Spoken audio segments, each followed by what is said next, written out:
Λοιπόν, γεια σας. Ο σκοπός αυτού του βίντεο είναι να ευαισθητοποιήσει και να ενημερώσει το κοινό σχετικά με την παράλυση Bell ή αλλιώς πάρεση προσωπικού νεύρου. Λοιπόν, αυτό θα το κάνω από τη δική μου σκοπιά και κυρίως αφορά στο πώς βίωσα όλη αυτή την κατάσταση και όχι το τεχνικό κομμάτι, λεπτομέρειες ιατρικές για παράδειγμα ή νευροφυσιολογίας κλπ. Γιατί προφανώς δεν είμαι ειδικός σε αυτό. Στην περιγραφή από κάτω θα σας παραπέμπω σε δύο κυρίως links όπου μπορείτε να βρείτε επιπλέον πληροφορίες και οι οποίες με βοήθησαν πάρα πολύ κατά τη διάρκεια και ήδη το ξεκίνημα της παράλυσης που είχα. Υπάρχουν και θεωρητικά όσον αφορά, όπως σας είπα, τη νευροφυσιολογία για παράδειγμα και πρακτικά για παράδειγμα ασκήσεις ή τι να κάνεις, τι να μην κάνεις κατά τη διάρκεια της παράλυσης και μετά βέβαια. Το θέμα είναι ότι αυτά τα δύο link είναι πολύ χρήσιμα την άποψη ότι ενδεχομένως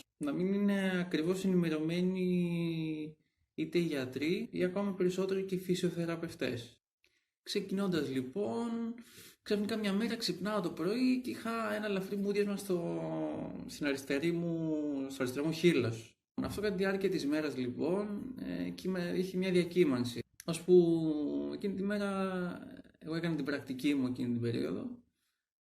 Ώσπου το βράδυ λοιπόν που γύρισα σπίτι και ξεκίνησα να τρώω, αυτό εξελίχθηκε μέσα σε λίγα λεπτά σε πλήρη παράλυση όλης της αριστερής πλευράς του προσώπου μου. Εγώ ήμουν μπλεγμένος μεταξύ, προσπαθούσα να βγάλω άκρη τι γίνεται, τι μου συμβαίνει, γιατί είχα κάποια άλλα θέματα με τον αφιένα και την κροταφογναθική άρθρωση που έχω πολλά χρόνια πρόβλημα. Και πίστευα ότι έχει κάποια σχέση με αυτό και ότι κάποιο νεύρο ενδεχομένως πιέζεται και μου προκαλεί αυτό το μούδιασμα. Και λόγω του στρες δηλαδή της περίοδου εκείνης θεώρησα ότι η άρθρωση έχει να κάνει με αυτό επειδή το έχει ξανασυμβεί στο παρελθόν. Τη στιγμή λοιπόν που παθαίνω αυτή την παράλυση σκέφτηκα ότι μπορεί να έχω πάθει εγκεφαλικό. Τελικά γκουγκλάρω και κάνω μια αυτοεξέταση για να δω αν έχω πάθει εγκεφαλικό. Δεν το πίστευα βέβαια, αλλά για πάνω ενδεχόμενο. Έτσι, εν ολίγης, το επόμενο πρωί, αφού πήρε τηλέφωνο βέβαια, πήγα στο γενικό γιατρό. Και έτσι διαγνώστηκα με την παράλυση Bell. Ωραία, τώρα να σας πω λίγο για το στάδιο της παράλυσης που εγώ βίωσα. Λοιπόν, η παράλυση αυτή κράτησε 1,5 με 2 μήνες. Μετά από αυτούς τους 1,5 με 2 μήνες άρχισε δηλαδή να επανέρχεται η πλευρά αυτή, το οποίο ξεκίνησε από το στόμα, από εδώ ξεκίνησε να γίνεται η πρώτη κίνηση, πάρα πολύ μικρή. Και λοιπόν αυτό είχε διακυμάνσει γενικότερα και ξεκίνησε να σταθεροποιείται λοιπόν μετά τους 1,5 με 2 μήνες. Συνολικά η παράλυση διήρκησε 3 μήνες, αν συνυπολογίσεις και την περίοδο που είχα ελαφριές πολύ μικρές κινήσεις. Λοιπόν, η διακυμάνση ήταν ότι μου προκαλέσανε και εμένα εντύπωση. Μια μέρα για παράδειγμα ξύπνησα και ήμουν πλήρως παράλυτος ξανά. Και προφανώς τρόμαξα, πήγα πάλι, ήταν βράδυ, είχα πάει στο νοσοκομείο, μου είπαν δεν έχω τίποτα και απλά έφυγα. Τώρα να πω λίγο γιατί σε επιπτώσει την καθημερινότητα που έχει αυτό και ο βασικός μου σκοπός είναι αυτός, ώστε ο κόσμος να μπορεί να δει τι μπορεί κάποιος ξαφνικά να του συμβεί, να μην ξέρει τι είναι αυτό και να προέρχεται και τι προβλήματα μπορεί να αντιμετωπίσει στην καθημερινότητά του που ένας τρίτος δεν το βλέπει αυτό. Με τους 3,5 αυτούς μήνες λοιπόν κάποια από τα προβλήματα είναι τα εξής. Το κύριο και βασικότερο είναι το μάτι το αριστερό της μεριάς που είχε παραλύσει, δεν μπορούσα να το κλείσω. Ήταν πάντα ανοιχτό. Με αποτέλεσμα να πρέπει να ενυδατώνεται, οπότε είτε το έκλεινα με το δάχτυλό μου έτσι για παράδειγμα ή έτσι, κάθε μερικά δευτερόλεπτα. Και αυτό ειδικά όταν ήμουν μπροστά στο υπολογιστή, επειδή χρειαζόταν λόγω της φύσης της δουλειάς που έκανα. Επειδή αυτό όμως με κούραζε πολλές φορές, αν και που είχε γίνει συνήθεια μέσα σε αυτούς τους 3 μήνες, αυτό που έκανα ήταν να βάζω προσεκτικά και χωρίς πίεση ένα eye patch, να καλύπτω το μάτι και να το έχω κάποιες ώρες της μέρας κλειστό. Για παράδειγμα, το έβαζα όταν κοίταζα οθόνη, όταν μαγείρευα και όταν έβγαινα έξω. Το άλλο που έκανα ήταν να βάζω σταγόνες, τις οποίες μου τις είχε γράψει κιόλας ο γιατρός, για την ενυδάτωση του ματιού, είτε σε τζέλ είτε σε απλά δάκρυα που λέμε. Και κάποιες φορές όμως ξεραινόταν κοκκίνιζε και είχα φαγούρα, δηλαδή το οποίο ξεκίναγε κιόλας σε μόνο του να δακρύζει. Βέβαια δεν έπαθα ευτυχώς κάποιο σοβαρό πρόβλημα, γιατί πρόσεχα πάρα πολύ γενικά, έπλαινα τα χέρια μου συνέχεια, δεν ακούμπαγα ποτέ το μάτι χωρίς να τα έχω πλύνει. Το βράδυ πάντα κοιμόμουν με iPads, δεν γινόταν διαφορετικά γιατί το μάτι έμενε ανοιχτό. Βέβαια κάποια πρωινά που ξυπνούσα το iPad έφευγε και το μάτι ήταν, ας πούμε, μισόκλειστο, είχε πάρει τη θέση τη μεσαία, δηλαδή στη μέση, κάπως έτσι, και ήταν ξεραμένο το πρωί, οπότε θέλει πολύ καλό κλείσιμο. Μετά ένα δεύτερο πρόβλημα, όταν έκανα μπάνιο μπορούσε να μπει νερό και αφρός μέσα στο μάτι προφανώς, οπότε κάτι έπρεπε να κάνω για να το αποτρέψω, και αυτό που έκανε ήταν να λούζω πρώτα το κεφάλι σκύβοντας μπροστά, έχοντας το τηλέφωνο του μπάνιου, της μπανιέρας στο χέρι και σκύβοντας μπροστά και κοιτώντας κάτω, και με το άλλο μου χέρι κρατούσα το μάτι μου κλειστό. Οπότε έπρεπε να προσέχω πάρα πολύ και στο μπάνιο και όταν προφανώς ξέπλαινα τους αφρούς. Όταν έβγαινα έξω πάντα είχα κλειστό το μάτι με iPads, όπως σας είπα, αν και αρκετές φορές ήταν πολύ δύσκολο γιατί εκεί που βρισκόμουν, στο μέρος που βρισκόμουν εννοώ, είχε πάρα πολύ συχνά αέρα και δυνατό αέρα, οπότε σε συνδυασμό με τον υδρότα το iPad μπορούσε να βγει πάρα πολύ εύκολα όταν ήμουν έξω. Είχα θέμα δηλαδή όταν πήγαινα στο σούπερ μάρκετ για παράδειγμα. Γι' αυτό πάντα είχα στην τσέπη μου σταγόνες βασικά, όχι το gel, και έβαζα, ενώ ήμουν έξω, απλά σταματούσα και έβαζα σταγόνα όπου βρισκόμουν ή το έκλεινα το δάχτυλό μου. Αλλά αυτό προφανώς όταν ήμουν έξω το απέφευγα λόγω της μόλυνσης, της πιθανής μόλυνσης που θα μπορούσα να πάθω πολύ πιο εύκολα. Όσον αφορά το στόμα, την παροικία του στόματος, δεν μπορούσα να συγκρατήσω το φαγητό μέσα στο στόμα μου από την πλευρά αυτή, οπότε έπρεπε να τρώω μικρές μπουκές, αυτό που κατάλαβα δηλαδή, έπρεπε να τρώω μικρές μπουκές φαγητού και πολύ αργά. Επίσης, όταν έτρωγα ρευστό φαγητό, σούπες ας πούμε, γάλα ή με δημητριακά κλπ, αυτό που έκανε ήταν ότι ρούφαγα τη σούπα, ας πούμε, ή το γάλα, ή τελείως χυνόταν από τη μεριά του στόματος αυτή, ή έβαζα πολύ λίγο και το πήγαινα από αυτή την καλή μεριά. Ένα άλλο θέμα που είχα και το οποίο ακόμα υπάρχει σε έναν βαθμό είναι η υπερακουσία, δηλαδή η υπερευαισθησία στους ήχους. Ας πούμε, ένα απλό τικ, τα δύο μου τα νύχια, αυτό για παράδειγμα, όταν χτυπάς το ένα νύχι με το άλλο, προκαλούσε ένα έντονο παλμό στο τύμπανό μου. Κάπως έτσι μπορώ να το περιγράψω, δηλαδή. Σαν ένα κάπως έτσι. Και αυτό συνοδεύονταν από πόνο. Τώρα βέβαια δεν πονάω, απλά έχω αυτό το παλμό. Οπότε ως αποτέλεσμα είχα μουσική, για παράδειγμα τηλεόραση σε πολύ χαμηλή ένταση, σε πραγματικά χαμηλή ένταση. Δηλαδή μου είχε κάνει τρομερή εντύπωση το πόσο χαμηλά το είχα την ένταση στον υπολογιστή ή στην τηλεόραση, και παρόλα αυτά με ενοχλούσε. Πόνο λοιπόν είχα και στο αυτί μέσα, αλλά και πίσω κάτω εδώ στο κόκαλο, κάτω από το πίσω, τέλος πάντων από το πτερίγιο του αυτιού. Ένα άλλο πρόβλημα της καθημερινότητας που είχα είναι ότι είχα χάσει εντελώς τη γευστική μου ικανότητα από την πλευρά αυτή πάντα. Και είχα μειωμένη έως καθόλου έκρηση σάλιου από εδώ. Οπότε ανατακτά χρονικά διαστήματα έπλυνα το στόμα μου με νερό και με το δάχτυλο έκανα έτσι πάνω ανάμεσα από τα ούλα, για παράδειγμα, γιατί εκεί μαζεύονται οι τροφές, και γενικότερα τα δόντια μου τα φρόντιζα πάρα πολύ περισσότερο από όσο κάνω κανονικά.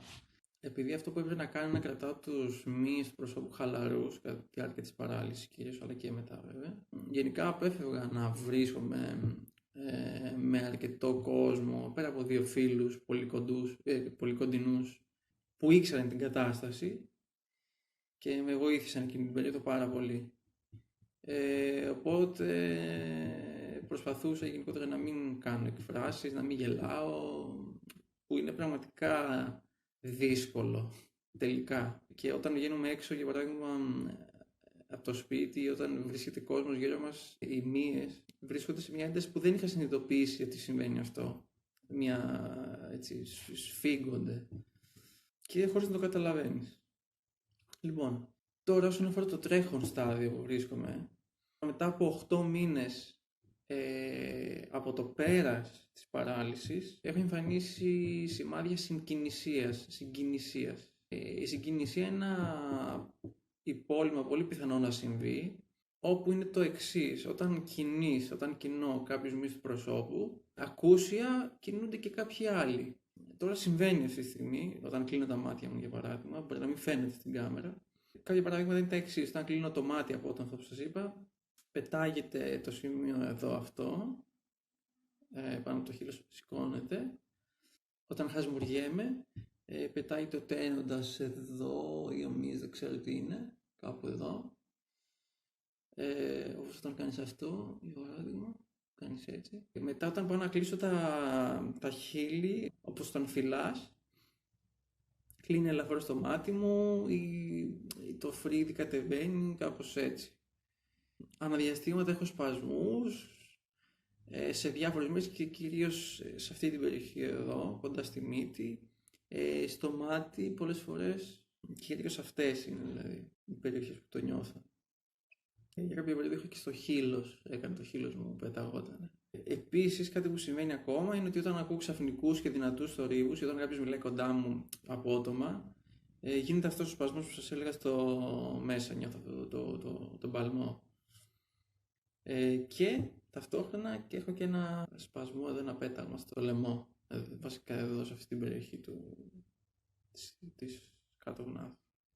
Αυτό που βασικά κάνω τώρα είναι νευρομυϊκή επανεκπαίδευση με χρήση καθρέφτη. Και είναι αυτό που βοήθησε να μειωθεί η συγκινησία, η οποία ήταν πολύ πολύ έντονη στην αρχή, πραγματικά. Δηλαδή, όταν έκανα τα χείλη μου σαν να φυλάω, το μάτι μου έκλεινε πάρα πολύ, δηλαδή τόσο. Έκλεινε τόσο το μάτι μου εδώ. Οπότε αυτό που κάνω τώρα είναι επικεντρώνομαι σε κάποιους μύες όπου παρουσιάζεται η συγκινησία και προσπαθώ να τους ελέγξω. Τώρα η διαδικασία που ακολουθώ περιλαμβάνει ένα ελαφρύ μασάζ στην αρχή, μετά κάνω τις ασκήσεις που χρειάζεται συγκέντρωση, πριν να συγκεντρώνεσαι στο μυ, σε κάθε μυ, ας πούμε, η μυϊκή ομάδα, δεν ξέρω αν το λέω σωστά, ξεχωριστά. Και μετά από αυτό διατάσεις στο πρόσωπο.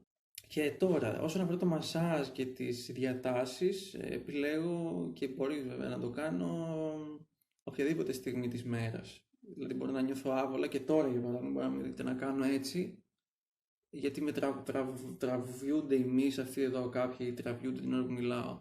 Οπότε προσπαθώ συνειδητά να τους νιώσω και να τους χαλαρώσω.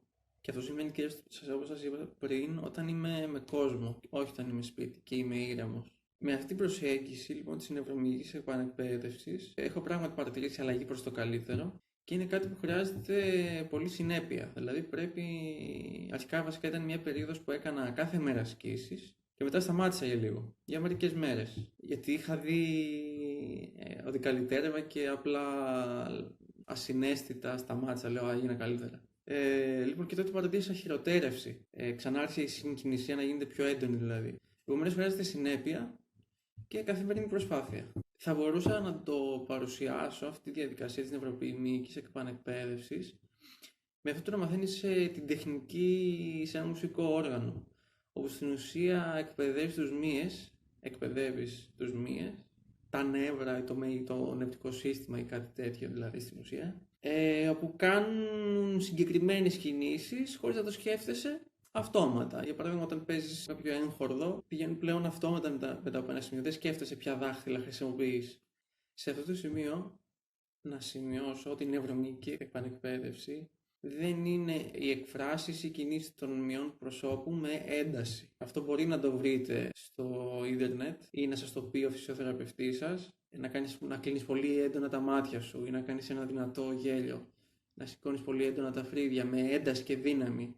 Αυτό δεν είναι νευρομυϊκή επανεκπαίδευση, είναι μια άλλη προσέγγιση η οποία έχει δειχθεί ότι χειροτερεύει τη συγκινησία.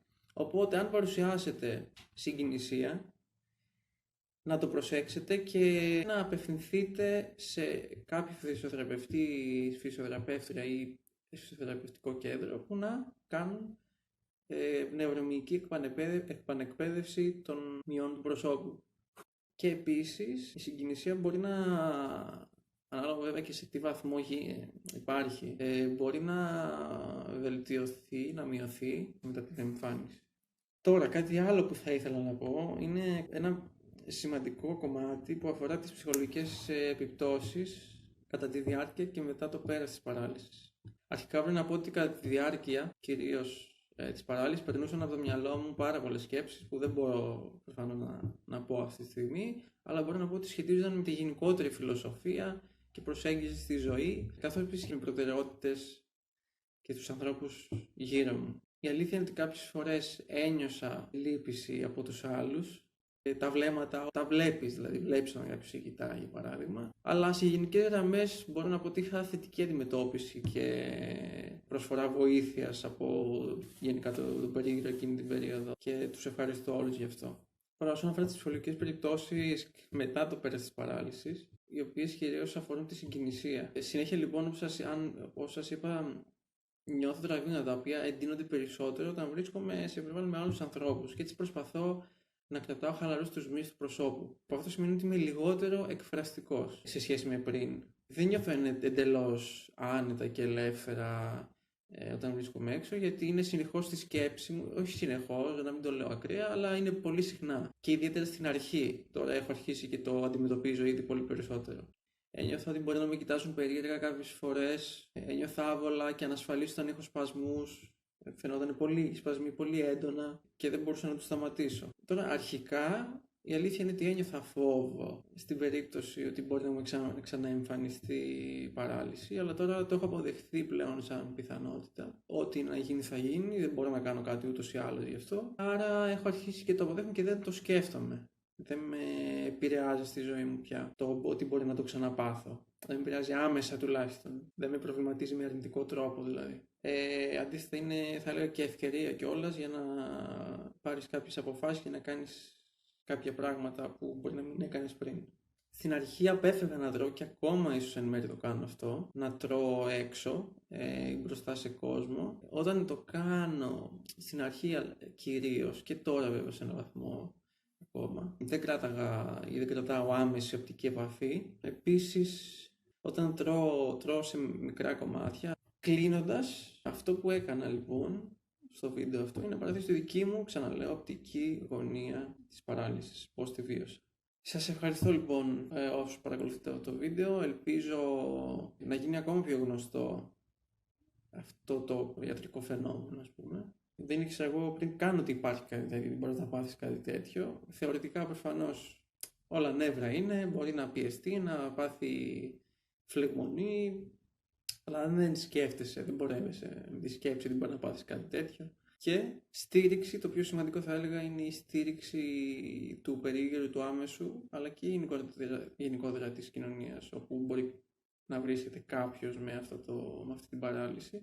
Και θα έλεγα ότι μπορεί οποιαδήποτε στιγμή να πάθεις κάτι. Εγώ είχα την τύχη να μην πάθω κάτι που απειλήθηκε η ζωή μου, όμως ήταν μια πολύ έντονη περίοδος η οποία με έβαλε σε σκέψεις και αναθεώρηση γενικότερα της φιλοσοφίας μου στη ζωή. Με επηρέασε αρκετά προς το καλύτερο, θα έλεγα. Αυτά λοιπόν, καλή δύναμη και καλή τύχη. Μιας και η τύχη είναι ένας εξαιρετικά βασικός παράγοντας στη ζωή του καθενός, αλλά μπορεί κάποιοι να μην το αποδεχόμαστε και να θέλουμε να είναι όλα γνωστά. Και θα έλεγα ότι οι άνθρωποι γενικότερα σαν νοοτροπία δεν αγκαλιάζουν, ας πούμε, τη τυχεότητα που υπάρχει ή την αλλαγή που μπορεί να συμβεί οποτεδήποτε. Επομένως, τύχη, πολύ βασικός παράγοντας, καλή τύχη.